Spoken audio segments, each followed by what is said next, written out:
Hello everybody, today we're going to go ahead and demonstrate to you one of our brand new items. To my left here, you're looking at one of our brand new styles when it comes to vegetable, fruit, bread displays. It's going to be a single row, total of 5 baskets for this display.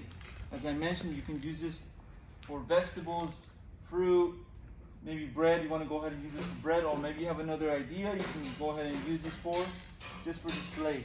Now, as I mentioned, we have a total of 5 baskets that will be included. They're going to be plastic baskets, and the frame is going to be a metal material. Okay, so I'm going to go ahead and give you the measurements of the frame. I'll also measure the baskets for you. For the length on this unit, you're looking at 25.5 inches of the length. Front to back, you're looking at a total of 14. And the overall height, you're looking at 56 inches, and it'll be about 60 inches up the top to the top of the basket over here. Okay, which you can obviously take out and place back inside.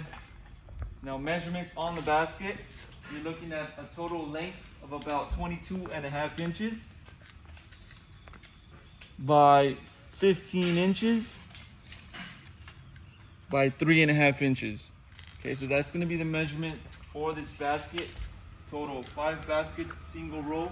We also have double row, so go on our website, coolerdepotUSA.com. We'll update more information regarding this unit, including the price for this exact style. If you have any other questions regarding maybe the single row or double row, you can give us a call and we can help you out with any questions you guys might have. Thank you for watching.